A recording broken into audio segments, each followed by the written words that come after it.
All right, ladies and gentlemen, my name is Sheldon. The head is big for a reason. Now, also, as I smile like this, there, say, I'm in the presence of greatness.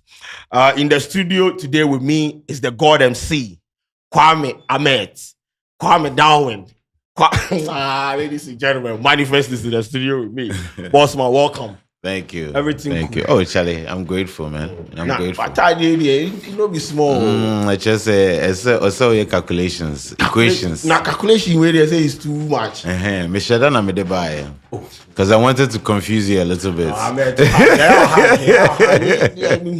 So this I you now you print them or you do no, this one it'd be a Ghanaian designer to there. So but then so I think he had a line a few years ago, and then my stylist had him do this particular one for me. But he had a couple of things with this, I guess, fabric that he did.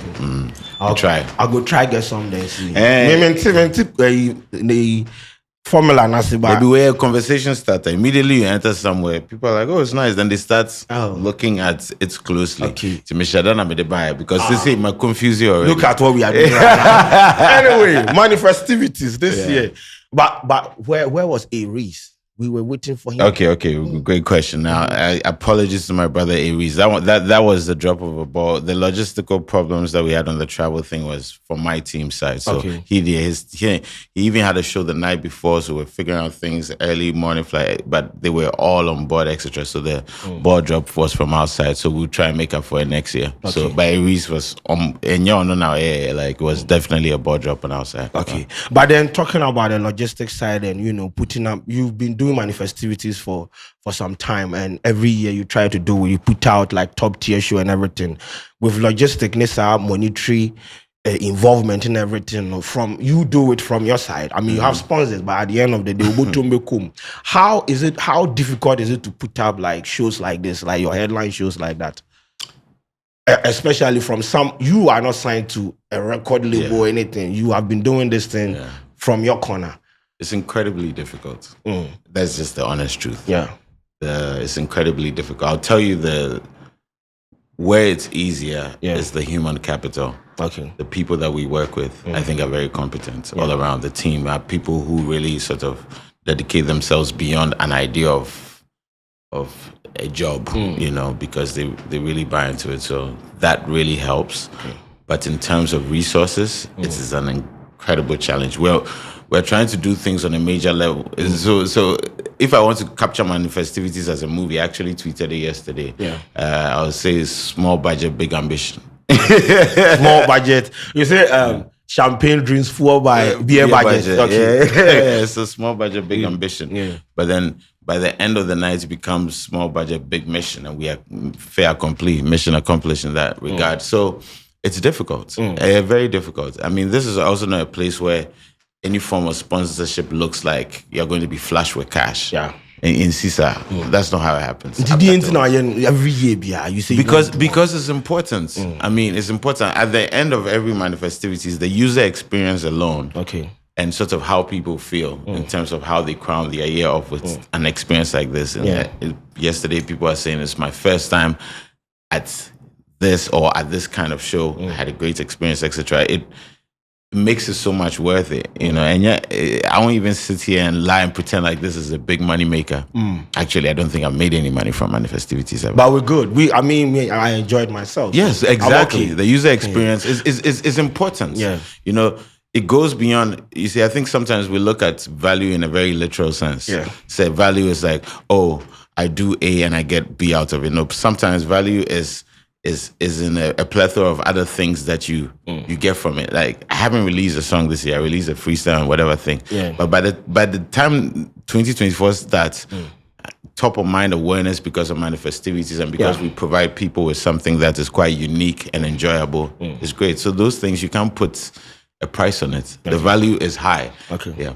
But space-wise, Buko Marina, on Tame Empire, I'm going to be honest here. Please be doing it at on Tame Empire. Because I was just... You felt free. The last one, I was just sitting down there. Because me two minutes, I did count four inches. But it was... the word is not frightening. It was...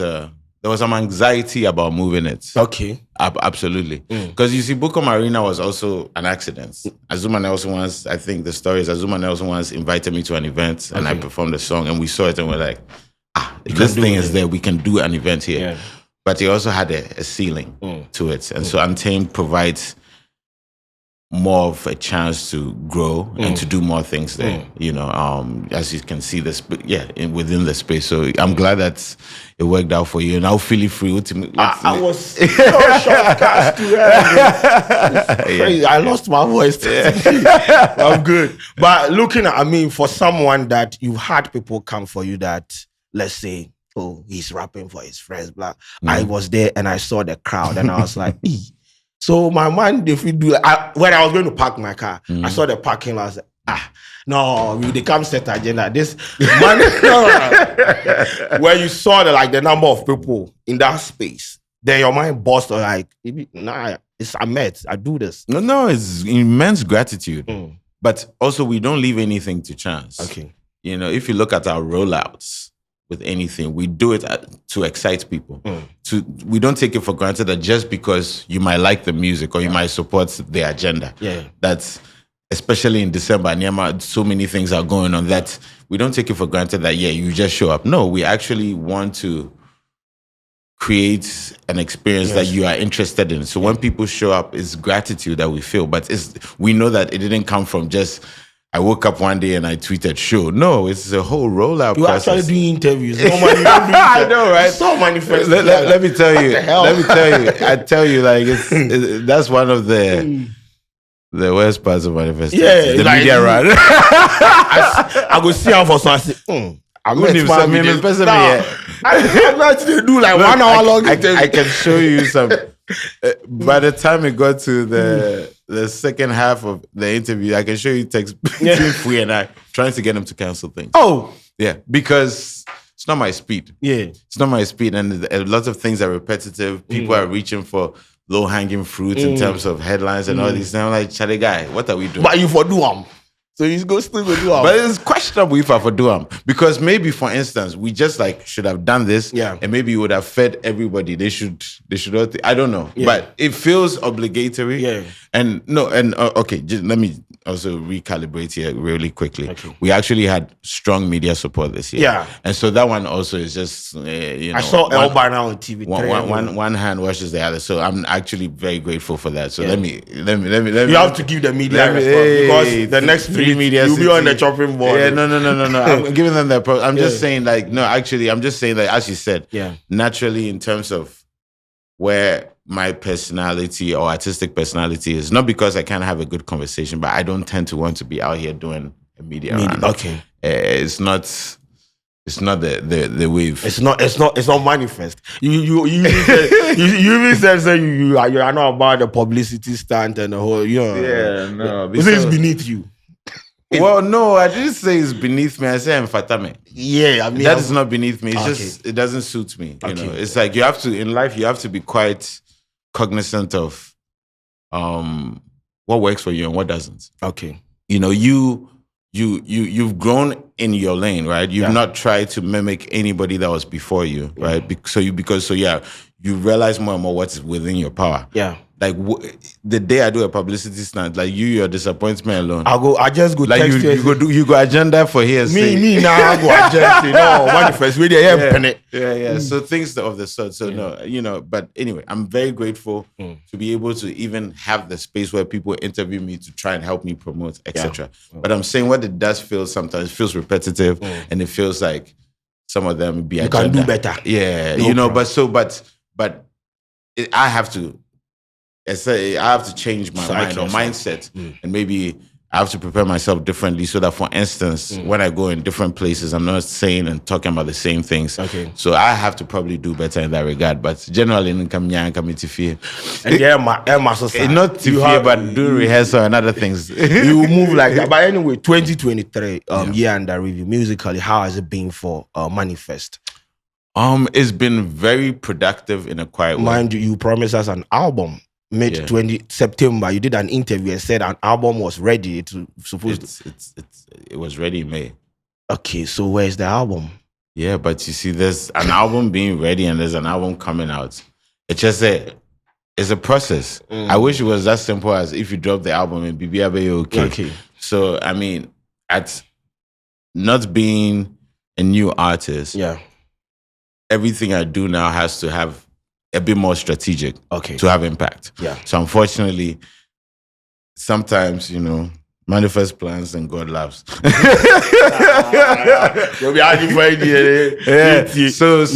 So anyway, so back to your initial question.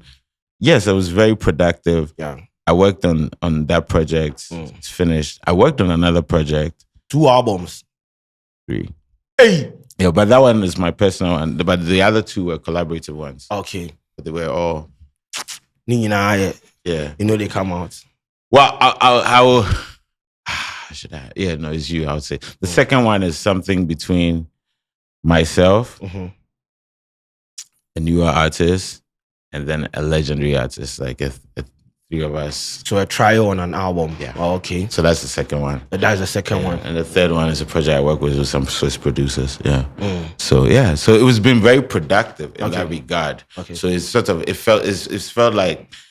A friend is saying, if I was a farmer, I felt like this is a year of planting, this seed planting, fertilizing the soil, doing all the hard work. So I'm looking forward to the 2024 harvest. On the other side of things, we did in an era where music consumers or the fan base, they feel like they know better than the artists. They know they want the artists to sell auditoriums or venues or whatnot. They want the artists to go on tour. There's this RVSP Mars, and you're a fan of. Oh, yeah. India, he vex you say for release new materials. So from a space like that where people are always trying to, police you, do this, they are trying to dictate to you. Does it sometimes get to you like, okay, you are in this space trying to create content, try to put out, like, what is best for your craft, right? But then the fans too, they have a different mindset about whatever is going on. Looking at like the disparate, like the differences and everything, does it bother you sometimes? Like the fans, they sometimes they overreact, then they overtalk, then they overset their agenda? No, you have to be grateful that they even care to talk about it. Kwadwo released a freestyle, right? Addressing this in a song where he was like, bro, we are trying our best, but sometimes people, they carry go. Yeah, but I think I have to look at it from the point because I am also a fan, right? Okay. So that if people care enough to complain or critique, you should be grateful. Okay. There's stuff you can take from it, but you cannot necessarily determine your strategy just based on that. Yeah. But you have to listen to the consumer, right? You have to. Do you listen to us? Absolutely. Not in creating, but in terms of what I do post the creation. Okay. I definitely do, but it does, and I'm grateful that there is conversation. The day that there's no conversation, it's just a career. You understand? So I think it's a double-edged sword in that regard because obviously we're in the era of social media where the voices of the consumer or the fan or people who are in your family group, because you see my own feels a bit more close-knit. You see, I even recognize the name of the handle you're telling me because it feels like the core fans are really like, we did together. Yeah, Kofi Black. Yeah, all them, we did together. But so it feels, if there's such proximity, it feels like, an artist can be like, but Jamin, let me just do my thing. But you have to just be grateful, hear the voices. And when you don't need to hear the voices, you can decide to shut off and do all those kind of things. But those voices are important. Yeah. That's how I see it. Okay. Those voices are important. Those voices that somebody can say one thing that might actually be so informative and help you do something. Okay. You remember when I think Kendrick was releasing his last album? Yeah. Do you remember the first thing they did as the rollout? Yeah. He responded to a tweet. A tweet, yes. Do you understand? Yeah. It was brilliant. So can you tell me that happens without the fans? Yeah. It doesn't happen without the fans. Yeah. It doesn't. So it's like, I get it and from like a Kwadwo perspective and all that, but I think you just need to be grateful that people care enough to even like address it. Okay. Yeah. In an era where everyone is singing, doing Afrobeat, what is the state of Ghana rap to you? The state of Ghana rap. I mean, because you have not changed. Yeah, no, You're still dropping rap, so you don't care. Yeah. But the idea of what it feels like to be a Ghanaian hip hop artist has always meant that you had to be a bit more. Okay. Look at all our hip hop greats. Yeah. They've always meant more. They've always been melodic. They've always been able to use high life. They've always adapted to different styles. So that has always existed. Think about it. Okay. In the last 2 decades. Okay. If you want, in the last 2.5 decades. If you look at it, a lot of the people who were reigning at the time were hip hop artists from Ghana. Okay. But people don't necessarily see it that way, whether it's a Kwadwo or Buffalo, Kenya, because they were musical as well, right? So what has changed now is that now because of marketing, there's clear defining things that people say. Me a drill, me a way, whatever, etc. I don't remember any of the Kenyans and whatever. We knew they rapped. But I don't remember it being such a self-identifying thing, right? Okay. And hip life was very useful at the time too, because it helped to tell people that, okay, hip hop, but there is the life part of it that's DSA. So, different people. So back to your original question, I think there's always a strong presence of hip hop in this country and on this continent because it is something that is for and of the youth. Okay. And so youth culture doesn't change, whether it's in fashion, etc. It doesn't change.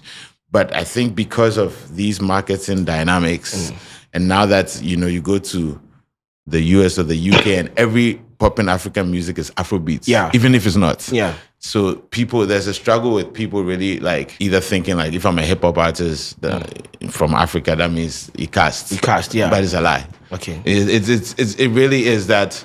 I mean, if you look at Ghana and South Africa have some of the deepest pool of rappers. Incredible. You actually highlighted some of them at M.anifest. Yes, absolutely. It's an incredible pool, and they're excited. People would come on stage rap, and people haven't heard the verse before, and they're excited. And all those people too are also musical. I've heard their music, right? So they are not just rappers like bars. They actually also can make good music. Look how bars. I hope so shady me be no. What am I But anyway, is the industry enabling them enough for representation? For let's look at the female side. Yeah. We have dope ass female rappers in the system. Is the industry enabling them to actually? Because you have been someone that has said, you are in a position in your career where you are trying to create a fertile ground for visionary artists to actually thrive because you know the system within inside. Looking at this rap thing, is the environment enabled enough for more people to actually, come out and represent the culture as you have been doing for years? Who's the environment? The environment is you, me, other people. The environment is not any kind of superstructure that exists. Okay. If we are waiting for the superstructure of actually big institutions, then it doesn't work. It doesn't work. Okay. And Team Empire that we're there, it's an individual. It's not public. So no, there's not enough to enable people, but people have to realize that we are in that part of our music history where we are part of what is creating the environment. We are the enablers. Yes, we are the enablers. So, you understand? Look at December. Most of these events are done by artists. I mean, not event companies and whatever kind of thing. And so I'm just saying that, so the short answer to your question is that, yes, it's not fertile enough to, but we are all part of creating that fertile environment. It's not something that you expect that, a media institution or a government institution or sponsors and etc. No, we have to do this by fire, by force. And that's what's been happening. Look at Ghana. When I came back to Ghana, the number of businesses, restaurants, etc., of young people who really, a lot of what didn't exist was created, whether it's festivals, etc. These things didn't exist. Yeah. Individuals create that environment. The ecosystem is not because of some national development agenda. So it's a capitalist economy. It is a capitalist economy, but it's also a culture thing, right? Oh, okay. I know people say for the culture, but honestly, it's like a lot of people who believe in certain things create it because they would want to see it exist. Okay. For the culture. Of course, hopefully make some money in the process. Madina, what is it about Madina that you go your way to even create an album? Madina, that thing about Madina where you know go feel like for make it go like Madina because that's where I grew up. So sort of I didn't just grow up there. Both sets of grandparents lived in Madina. Yeah. In the houses 5 minutes away from each other. So Madina is very familiar in terms of both as my upbringing and also family. It reminds me of etc. You know, like I still, if I need to see my grandmother or my mother, that's where I go to. So it's like when you're making music, the things that are most immediate to you, you should honor, right? It's not, it not be something for force. So I don't know if right now I should be representing Cantonment or something. I just wanted to know. But it's your roots are very important. Yeah. You know, even if they are unseen, they are what allows the tree to exist. Yeah, standing strong. So it's just be normal level. You understand? And now it's also very hip hop. Okay. The most hip hop thing to do is represent where you're from. Okay. What's Biggie? What's Brooklyn? What's NWA? Compton? What's because you showered in Pantine. You understand? I'm not a rapper. You know, so it's like representing is absolutely that. Yeah. So that when people listen to the music, etc., they get insights into places they don't know. Okay. You know, on my first album, I had a song, and then I think the hook was like very simple. Represent who? Represent what? Represent Africa with a spectacular street vernacular. Because at the time I was somewhere else. And that's how you felt. For rep. Yeah. So anyway, so the Madina, the normal level, because that's where I grew up. Yeah, so M. we did in a system right now, a situation day on socials where people in the creative space are trying to champion an agenda to get a representation of our local content in the airways or on the airways and whatnot, because they feel like we have not made a conscious effort to actually highlight our sound. So, you know, there's been a conversation in the background where people are trying to champion this thing, people are being targeted and a whole lot of things. Where do you stand with the idea or the policy of what they are trying to champion? Say we should play, let's say 80% or 70% Ghanaian music. We should make the conscious effort to play that amount of Ghanaian music in the system in order to enable our artists. Yeah, I've heard the chatter and I know generally what's going on. Yeah. And so I can't fully speak to whatever, but I'll speak to the general idea of it. Yeah. I think it's for me, it's a no-brainer in any society to prioritize your creative output. And it's not just a music thing. It cuts across, right? It's, you know, people even do it in farming in other places. They subsidize the farmers so that whatever is coming in is more expensive and people can patronize it.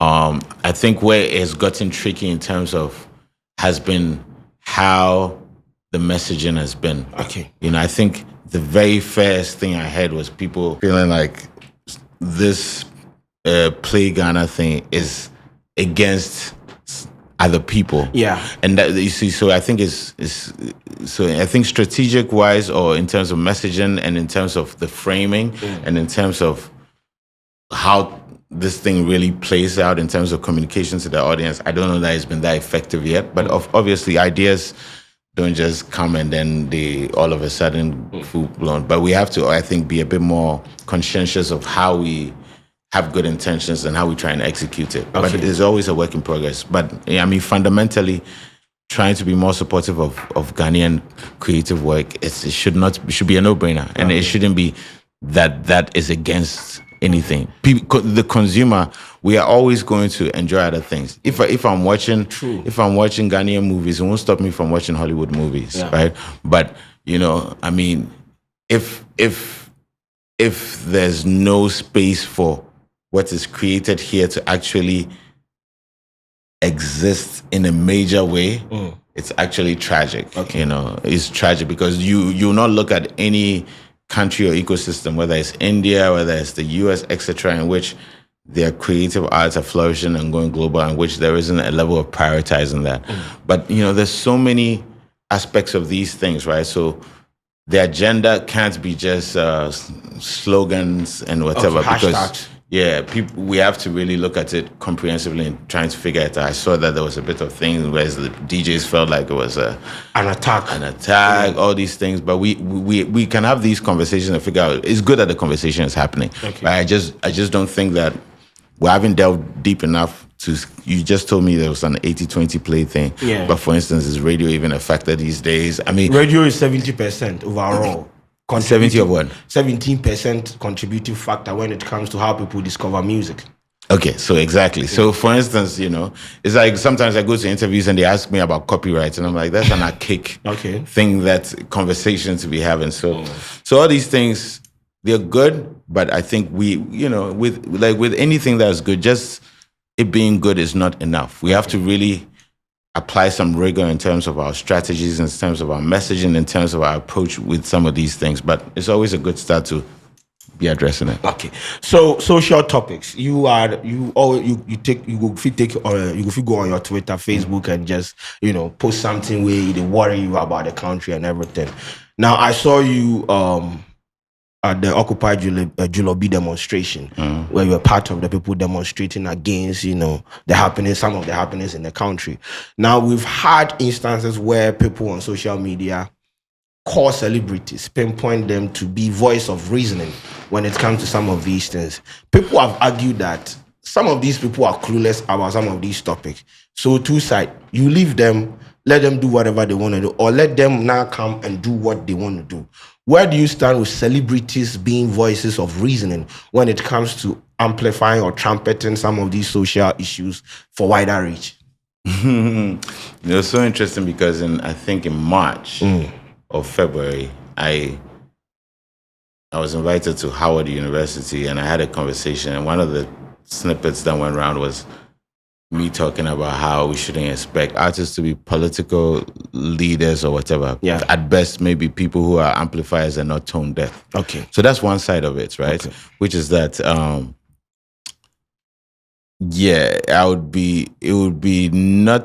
wouldn't be the wisest thing for us to expect artists to be any kind of activist or political. Yeah.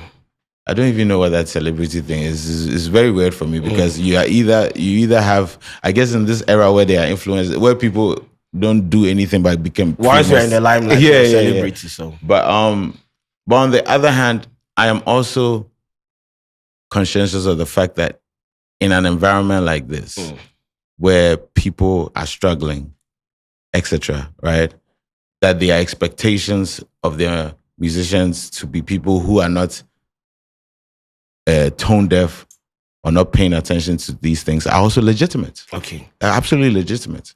I don't think it necessarily means that every artist has to know how to, but you have to be supportive of the people that consume your music.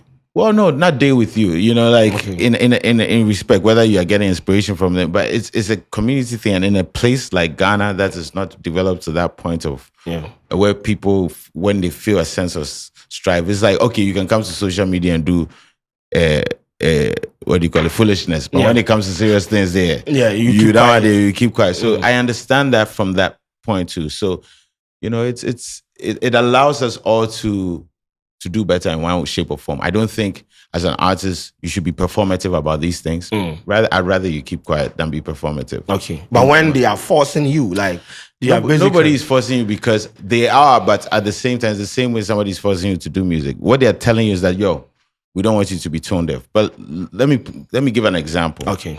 There are many artists, not many, there are very few artists who rarely, for instance, speak. Right, whether in social media, etc. When these things are happening, nobody, even if people are expecting those people to speak, somebody will be like, but this person, they tweet once a year. Yeah. So what are you talking about? Yeah. But if in their music, they do that. But if it's you and I who might be tweeting every day, yeah. So somebody will be like, so see where they're going. Right now, and that be hard in the column. You be like, chairman, be quiet too. Yeah. If you be this time, like, it doesn't mean you have to talk about everything because let's not get caught up in this thing. Otherwise, one day is pray for Paris, pray for Haiti, pray for. We are always doing hashtags. You understand? But I think being human, showing your humanity is also important. And if you feel some ways about certain things, even without talking, like you were talking about, I think you premised this conversation with the Occupy Julobi. Yeah. I mean, my presence there wasn't like placards, etc. Was to be supportive of. I know that young people are feeling this kind of strife, and I'm in a much more privileged position, would feel some ways, and I can imagine younger people. Yeah. So it was to be supportive, quietly supportive in that way. I didn't go there to be giddy giddy, etc. So I think once you let your humanity shine as an artist, because you're a human, last, you be Ghanaian. You did this country. Oh, you did film. You understand? You did film. Yeah. You know what yeah. So it's. I think what is going to happen is this is going to set the tone for what it looks like for future artists. Okay. In the music you make, in how you interact with the audience, etc. People try to be politically correct, though. Of course. There are people who try to, play smart, like, bro, are you for A or B? It's tiresome. Yeah, man. and I think you should rather be quiet at that point. Okay, right. But not everybody has a skill set, bro. Like even in that kind of communication. A lot of artists, when they make music or make art, not just musical artists, are just so potent. That's where they get their vim from. Like, you might have been walking the streets, seeing some mentally challenged people walking naked, and the empath parts of you feels like, how we did this country, and then people that whatever, and then you go and make a song, blah blah. And because you did that, somebody thinks that you're a voice for like maybe.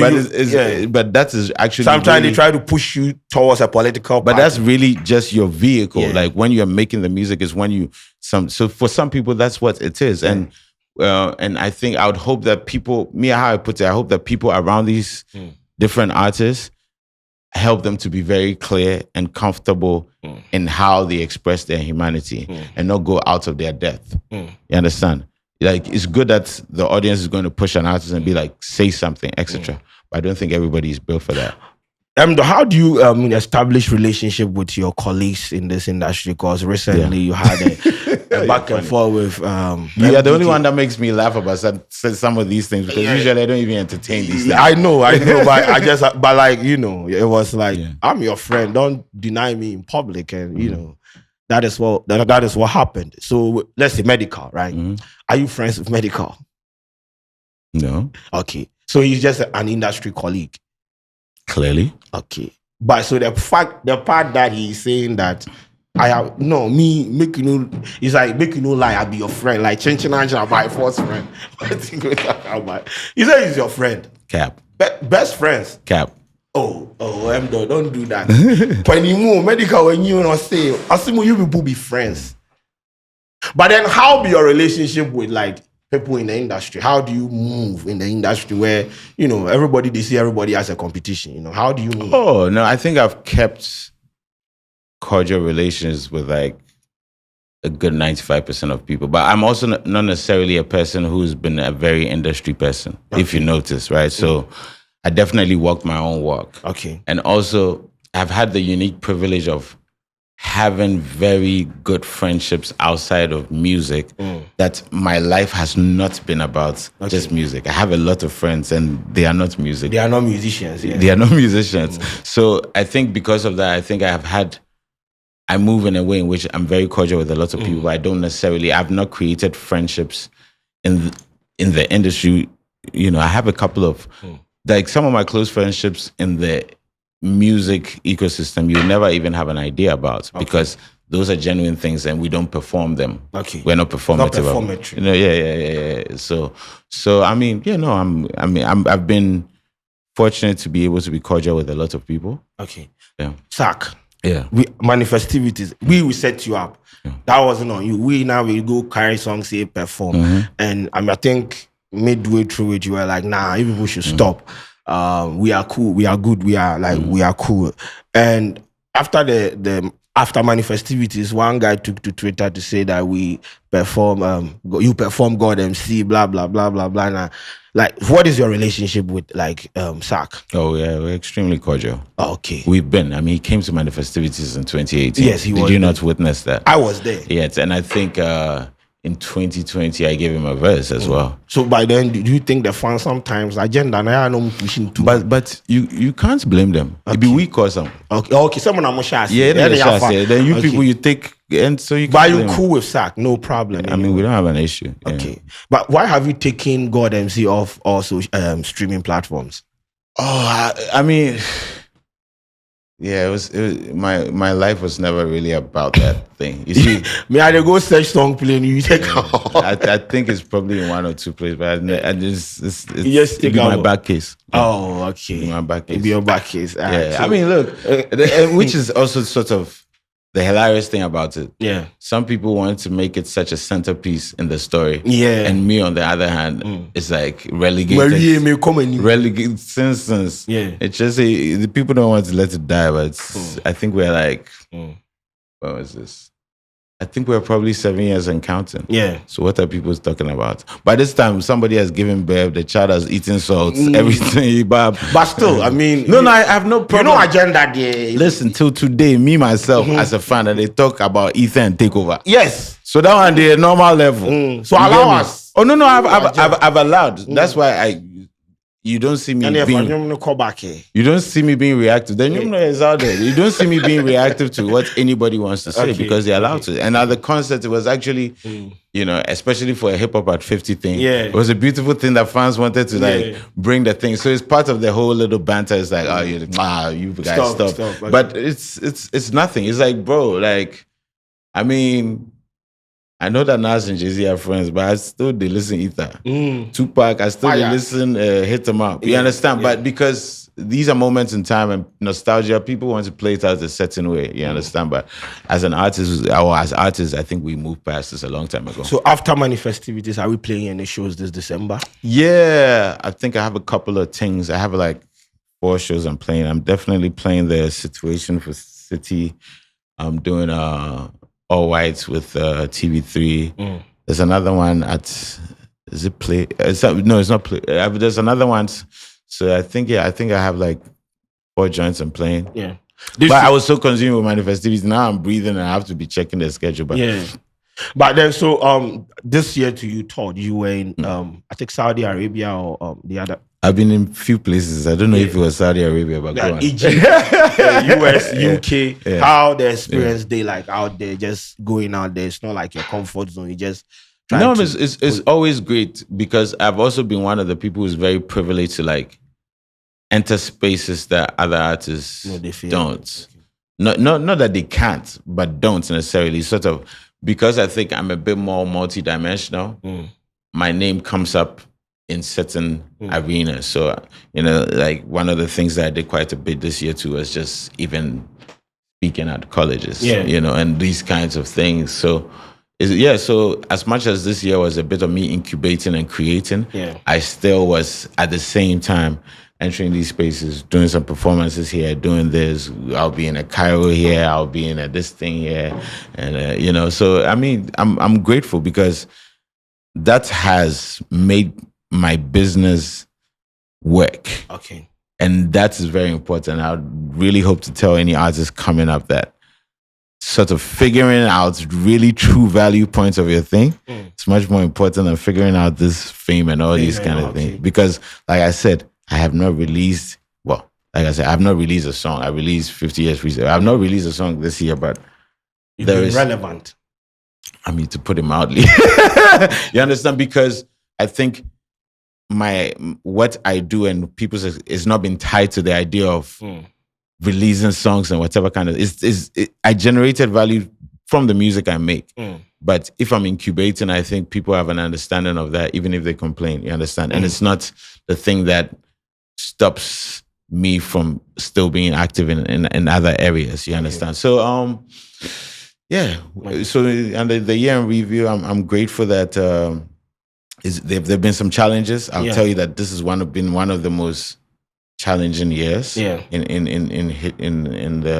recent history. Yeah. Because just things are just some way. But we still made some good strides. I'm always, you know, like stuff I did with Hennessy. I was, you know, there's been quite some things that have been done. Yeah, you have not released, but you have actually been on projects like freestyles, this and this. Exactly. That's crazy. Yeah. Anyway, so next year, are we getting the album or something? Absolutely. Okay. I would say it's in many languages. French, absolument. Your friend is saying, "Hey, my guy, you know." Okay. No, don't worry. Let's end there. Oh, now you start down. Start down. Your friend is saying, I was that you go do. I was that. What's it? I was that. Ayi Baba. I go ask Ayi Taba. I go ask Aya. You know what Ayi Taba is? I don't know. Okay. It feels like an insult. No. I don't know. Absolutely. Absolutely. We are getting the album next year. So you are going to be busy next year. Yeah, I mean, did you see? I actually previewed. Now it wasn't even going to be the first single, but now that I previewed it, it's going to be the Me and Kim Promise song. I previewed M.anifest. Okay, so we are getting it there early next year. Yeah, at this point, since it's out in the universe, I might as well early next year. Yeah, next year, Ejuma, Charlie. Yeah, it did. Look, I want to be able to have a year in which my most supportive fans, Mars, Kofi Black, the Kwadwo, will have nothing to say. Mars, please listen to this. That guy is always angry. No, M.anifest, do this. I don't know. And it's warranted, but I think you have more of an understanding because of you're in the business of this thing. To know that if it was just about making music and putting it out there, it'd be just easy. Yeah. At this point in my life, if I put out music with no impact, like that is the death of everything. Okay. You understand? And so I try to make the best music I can, and I try to impactfully find ways to put it out in the universe. Okay. So that you actually are like, yo, did you see the artwork? Did you see what this thing did? If it's doing the same thing over and over, then I'm like, the hamster on the wheel where it's like, that would be such a disservice to my gift, to all the support that I've gotten and I still get. Yeah. So that's the only reason that doesn't allow the thing to just flow. You understand? You're looking at your resources. How do I apportion it to what, etc. You're not. If you're making no forward progress in this music thing, one way or the other, if I'm giving you nothing new and exciting, and for an innovative artist like myself, it's just going to be the end of it. I might as well just quit. All right. So next year is going to be busy for music. Music. I think say Yakasabe almost 2 hours, 2 days. Oh really? Yeah, Yakasabe. Yeah, and it says someone cutting the shots. We can't show all this. We don't go watch. No. You can't. I met interview. Don't watch. Me, I'll show you that. Don't watch. Say. So your last words. You have to big up the M.anifest. Hey, I saw people in the crowd. Listen, I don't think there are many people who have fans that can come and sing word for word album cuts. It'd be crazy. Singles or album cuts. And that's why you see when I keep using the word grateful, it'll be like some political thing at the talk. If you watch that, it's like incredible. Older songs that I see when I was doing Charlie, what they have to make I saw somebody there screaming. I'm like, yo, bro, you look like you're 19 or 21. Yeah, how old were you when this song dropped? Nah. You understand? So that kind of is incredible. So coming back to you, like I'm very grateful to the M.anifest fans. And there are people who are not even actually M.anifest fans, but they like good music. And then they patronize it just because of that. I'm very grateful for that. I'm grateful for you. Thank you for your support as well. You've been consistent. Like the people who know that before you were you started, but that kind of consistency. A lot of people start capping as they are. A lot of people start doing what they think people expect of them. You 10 toes. Yeah, but I appreciate it. I don't take it for granted. So yeah, I mean, I am super grateful. Like, look at. Capping off this year with manifestivities, I couldn't ask for anything more in that regard. And I'm super grateful, artists, friends, fans, other people. Like Charlie, look, me, shout out to other people who are like, he's under this thing, under whatever. No, I'm rated. Like the rating I get is what has allowed me to be this subtly impactful in this whole thing, and we keep moving and we will keep elevating. And thank you, ladies and gentlemen, the God MC. You need him for being to be from here.